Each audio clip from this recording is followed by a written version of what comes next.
Good afternoon, everyone. You're listening to My Conscious Dad on your hometown station, AM 1220 KHTS. I'm your host, Jasmine Urbina, here in the studio with my dad and co-host, Alex Urbina. And today we actually have a very special guest, Maggie Ramirez. You want to go ahead and introduce her? Absolutely. Maggie is, I got a little buzz on my headphones. I'm going to take these off. Maggie is the founder of the OM Peace Center, and she's also a certified ontological life coach, and also specializes in personal development and as a life coach. I want to thank you for taking the time for being here. Thank you. Thank you so much for having me and for allowing and sharing your space so that we can talk about awesome and impactful stuff. Absolutely. So we brought you on the show because we want to talk about this event that you have coming up called The Feminine Face of Leadership, and it's a special weekend. Tell us a little bit about that event. This event's coming up in May. It's May 13th through the 15th, and it's called The Feminine Face of Leadership and Power Seminar Retreat. And it came about, we're doing this with amazing Betty Spruill, and she's the facilitator of the whole weekend. And what this came about a few years back, her and I, we partnered up, and we know that there is that importance of bringing and gathering women, powerful women, together, because when we gather, a lot of amazing things happen. And we began to do these retreats, and we actually take the whole weekend and go out into a retreat center in nature and gather and come together and are with each other for the whole weekend, supporting each other, uplifting each other, empowering each other, and taking our lives on to an even other level in our lives. And so this time around, Betty and I decided to bring it to LA. And there's a lot of women that aren't able to just pack their bags and go away for the whole weekend because they either have business, children, whatnot. And so we said, you know what, let's shift this around a little bit and bring it to LA and allow these women to be able to go back home for the evenings and be with their families, but then gather back again the next day and continue doing what we're doing. And so this specific seminar retreat it's created for these powerful leaders and women in our communities that are about something, that stand for humanity, that stand for making a difference in the lives of others, and networking with each other, coming together for one weekend, impacting not only their lives but the lives of other women, and holding hands, coming together and seeing what each and everyone in that room is about. And then other women that are interested in that type of community, because a lot of women sometimes are not used to being around other women that are there to support each other. They've never seen something like that. They've never been in a room where the person next to you is standing for you for your greater good. And so coming together with these powerful women in that weekend and seeing that there are communities like these where women are there to support each other, uplift each other, it brings this hope and faith that we as women together, we could move mountains. We can shift this planet. We can make a difference. And you do. And we do. And what I love about workshops is, like you said, all the people who come together and they're have the same goal and they're all alike and they're really rooting for each other. Mm-hmm. I found that, especially here in Santa Clarita, and I'm sure this is everywhere too, but because Santa Clarita is such a small town and there's a big sense of community here, all those women stay connected and they work harder to stay connected. And sometimes when you have retreats that are all over, it's a little bit harder. Mm-hmm. It's not impossible. They stay connected through Facebook, or maybe the next year when they go to the retreat again, or if they happen to be in each other's town. But it's really cool to have it in LA and LA based because everything is so close around LA. Yeah. And you know what? One of the things that is important for us, which is what we do, it's not a weekend thing only. We gather for that week, but women break up in teams and groups.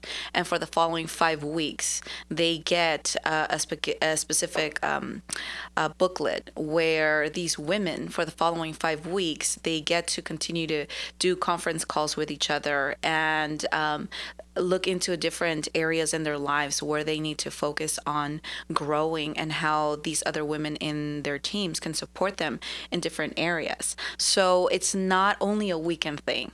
You get to understand that you have the option of coming together with these powerful women that you meet there and continue the growth for the following 5 weeks. And then after those 5 weeks are up, we have a huge conference call with all of the women that participated in that 5 week process, and we get to give feedback and grow and see what were they about for those 5 weeks, what did they achieve, and what can they continue to do, because there's many women that have participated in this type of workshop structure where after those 5 weeks they continued with their group, and it's been years and they're still gathering and they're still conferencing each week, and they're still supporting each other for whatever it is that they're about and whatever support that they need as individuals. Yeah, I really like that idea that it's built into the program for those 5 weeks, and I think you can attest to this too, Dad, is that the kids in your trainings, they always want something else after. They're like, oh, do you think we could all meet up later? And maybe,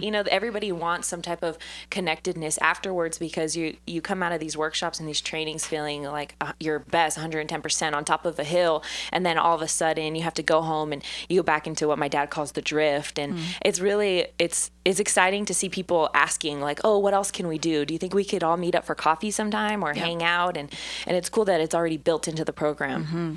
It's all about community. And I see the weekend as just the starting point. Yeah.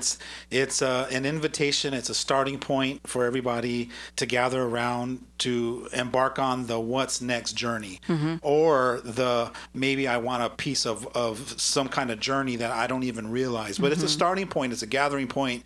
And then all of a sudden, the magic starts to unfold, minute by minute, hour by hour, moment by moment. The room starts to tingle, and all of a sudden there's possibilities, and your perspective starts to shift and things start to open for you. What I love most about the training room is that when you're in the room and you're watching other people light themselves on fire, it's just a reflection of yourself. And so you're seeing your greatness through other women. And that's what I think that really excites me, is that to know that if you give yourself permission to say, I want to be a part of that, or I wonder what's there, or you're curious and you decide to give yourself permission to embark on that journey, there are so many powerful breakthroughs that can happen for you in that room that will last you a lifetime. And each life is a world. And you never know whose life you will impact by sharing your world, and who will you inspire just by sharing yourself, sharing your life experiences, because we are all interconnected and we're all living similar experiences, and we've all overcome them one way or another, and you never know how your life can inspire the life of someone else. And every time that I participated in the Feminine Face of Leadership and Power, I've been inspired, but I've also inspired many, just by sharing my thoughts, just by sharing my words, my life, my perspective of situations. I've had women come up to me and say, you're such an inspiration. I wish one day to be the way you are and speak the way you do and express myself and stand in my power. And never did I speak or think that, I never allowed the ego to take over and say, well, I'm saying this so that, these women can look up to me. No, it's just, I had something to say. I had something to share. And through that God-given light and energy that comes through us and that speaks as us, we're able to touch the lives of others. And I think that that's the most powerful thing, to know that each of us and our worlds can make such a big impact in someone's life. And you never know who that might be. So I think it's really powerful. One of the taglines I really love about, that weekend is, it says, bringing more authentic love and power into your family, your community, and your career.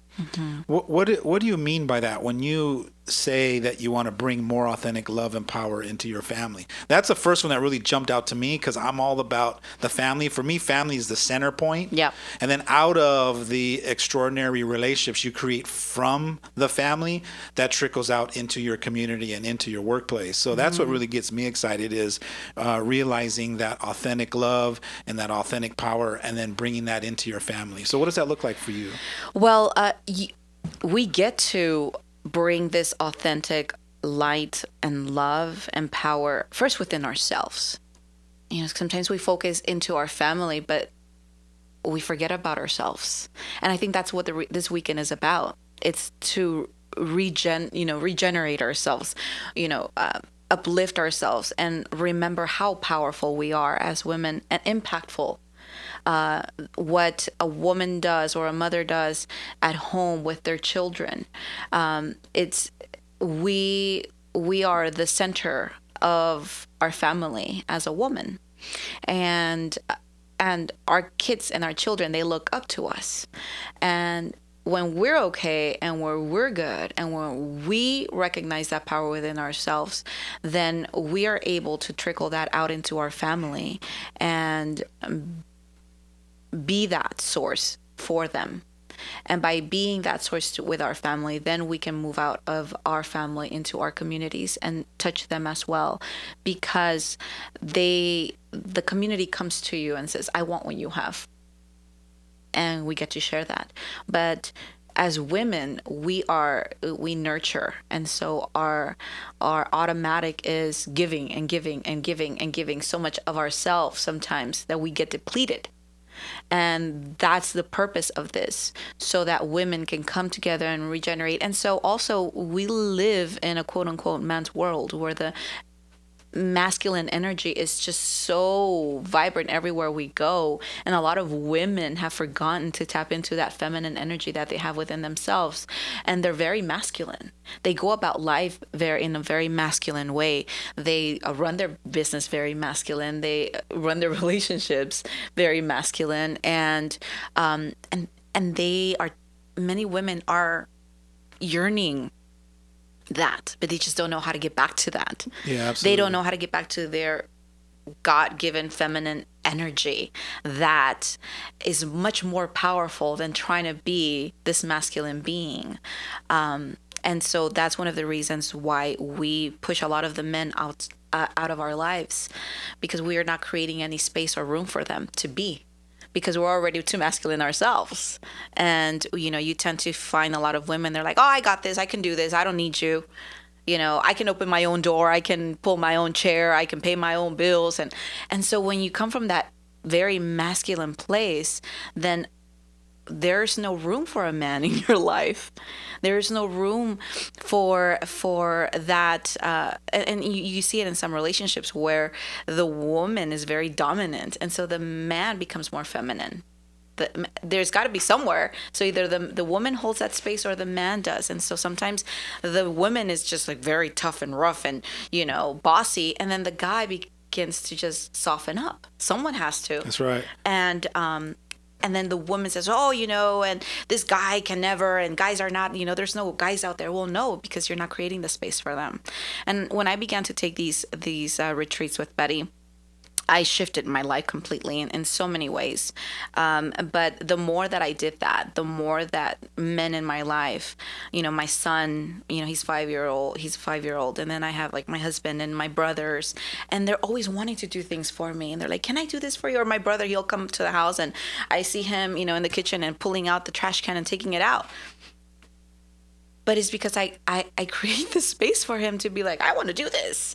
She allows me to be the man, the man that protects and is there to to be of service and to just be that. And when we soften up, then our men are able to, like, their chests puff up and they're like, yeah, they feel like they fit. They feel like they are needed. And men need that they need to feel needed in the life of the woman. And we have shifted that tremendously in this past century. So we get back to that place of knowing that our feminine energy and our softness can do much more, not only in our lives, but in our community.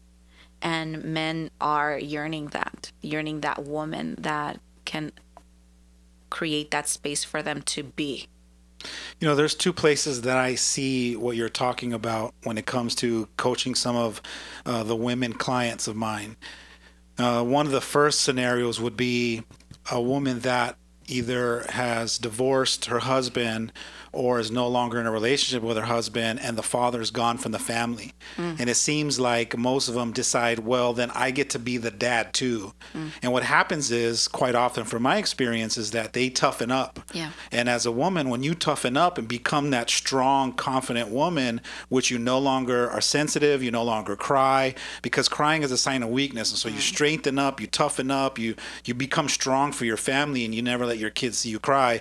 You lose all that beautiful, magnificent feminine energy, that loving and that healing that your kids need from you, that vulnerability. Yeah. And so what a great opportunity to have women go into a training room and realize that for themselves, not because somebody told them, but because they get to see it in the room and they get to reignite that experience and feel it again for the first time in probably 20 or 30 years, and realize what they have slowly let go of, and then what they've slowly just forgot what was magical about them in the first place, right? Yeah, it's important. That's why within the title of the seminar, it's Feminine Phase of Leadership and Power. And Betty thought it was very important for us to include the word power, because women believe that power is defined by that rough and toughness and in your face, and that has nothing to do with what we're about. Powerful women don't need to act like a man, and bring out that masculine in them. Now, there is the beauty of being able, we all, men and women, we all have the masculine and feminine energy within us, and have like that yin yang, and being able to understand like how to utilize it and how to move within that space, and wherein to use it, when to use, when to, tap into your masculine energy to create certain things, and then when to make sure that we soften up and be in that space and hold that space, especially when we're around other men, and making sure that we don't belittle them by trying to be them, because then we're kicking them out of our space because they don't fit. They can't find them. Where do I fit? If I try to give this to you or move this for you, and you say, no, I can do it, I don't need you. And how often women say that? I don't need you. Psh. And I can do this for myself. And what's funny is the relationship that I have with this daughter, Jasmine, is I decided to not jump in and save her all the time, and not enable her, which has given her the space for her to decide that she can do things for herself. One of the drawbacks is when I want to help her, she won't let me. And so what's cool about that is that she's slowly starting to let me now help her again, but not from a place of needing me, but allowing me to contribute to her. Like just last night, she's doing some renovations in a room, and she asked me if I could put up her blinds, some new blinds she bought. And I was ecstatic for it, because normally she wouldn't do that. She would just go, move out the way, I'll handle it. So it was a great opportunity for me to contribute to her. And I'm glad that she's able to let me be that for her. Because she doesn't need me. She can do it all by herself, but giving me that space to say, hey, Dad, will you put this up for me? It meant a lot for me. And I didn't get a chance to tell you that. And I'm glad that we were talking about it, because it does mean a lot to me. And I want to thank you for that. Thank you. One of the things I wanted to also address too is, as you were explaining that, the women trying to be like men kind of thing, I imagine it in a workplace environment, because I think a lot of people have this misconception that power has to do with control. And for me, that's completely different. I think women, because they're so feminine and they have a different energy than men, that's where like their power is different, and that's where it's a lot I guess more effective, because we're trying to do a job that wasn't meant for us, or we're trying to act in a way that isn't natural. Right. And I think that's where it is displaced. And then the women who are considered powerful, they all come from very feminine, giving, loving, vulnerable, considerate states. And that's my experience in the workplace. But I know that a lot of men and a lot of women, especially the ones that are, I guess, quote unquote, bossy or controlling, they are the ones that believe that power comes from control. And I like that you're saying, to get in touch with your feminine side, because I think a lot of women don't know that there's power in that, or don't realize. They know it, they just don't realize yet that there's a lot of power in being a woman and being feminine. To me, power is the vulnerability. To me, power is not being in control.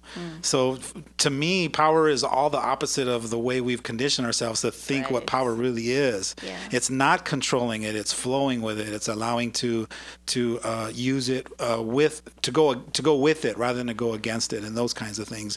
But for me, I learned early on in my early 20s in a transformational training, when I allowed myself to finally be vulnerable, and I had all these people come up to me, especially these big, tough, macho guys, and just really acknowledging me. That was the first time I realized how powerful vulnerability is. Yeah. And so now a lot of times in the training room, I don't need to muscle anybody. I just need to be authentic and just be honest and just allow myself to feel what I'm feeling, and that can move a room. And you know what that's like. Yeah. People love and are inspired by authenticity, especially if you're just telling your story and you're honest about it. It makes a very powerful difference. I'm going to cut you guys off real quick. We're going to go to a quick break, and we'll get back to it more after the break. Stay tuned for more of My Conscious Dad right here on your hometown station, AM 1220 KHTS.